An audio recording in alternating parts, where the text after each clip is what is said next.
இந்த மருத்துவ கழிவுகள் கொட்டப்பட்ட விவகாரத்தில் கடுமையான நடவடிக்கை எடுக்கப்படும் என்று கேரள அரசு தரப்பில் விளக்கம் அளிக்கப்பட்டது. அதை ஏற்க மறுத்த நீதிபதிகள் இதுவரைக்கும் அந்த நோட்டீஸுடன் நிறுத்தி கொண்டிருக்கிறீர்கள், உங்கள் நடவடிக்கையை அதற்கு மேல் நடவடிக்கை எடுக்கவில்லை என்ற ஒரு அதிருப்தியை பதிவு செய்த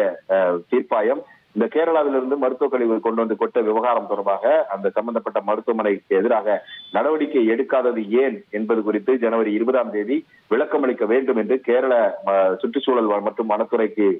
தீர்ப்பாயம் உத்தரவிட்டிருக்கிறது. மேலும் இந்த விளக்கம் கேட்டு நோட்டீஸ் அனுப்பியதை தொடர்ந்து மேல் நடவடிக்கை எடுக்காததற்கு அந்த அதிருப்தியையும் நீதிபதிகள் பதிவு செய்திருக்கிறார்கள். இல்லாவிட்டால் நீங்கள் நடவடிக்கை எடுக்காவிட்டால் தீர்ப்பாயம் உத்தரவு பிறப்பிக்க நேரிடும் என்ற ஒரு எச்சரிக்கையும் கேரள அரசுக்கு தெரிவித்த தீர்ப்பாயம் மனித கழிவுகளை கொண்டு வந்து கொட்டுவதை பொறுத்த வரைக்கும் இந்த கழிவுகளை தமிழகத்தில் கொட்டுவதை நிறுத்த வேண்டும் என கேரளாவுக்கு தீர்ப்பாயம் அறிவுறுத்தியதுடன் எல்லை மாவட்டங்கள்ல சிறப்பு கண்காணிப்பு பிரிவை ஏற்படுத்தி இதுபோன்று கழிவுகள் கொண்டு வருவதை தடுப்பதற்கு நடவடிக்கை எடுக்க வேண்டும் என்று தமிழக அரசுக்கும் உத்தரவிட்டு இந்த வழக்கின் விசாரணையை ஜனவரி 20ஆம் தேதிக்கு தள்ளி வைத்திருக்கிறார்கள்.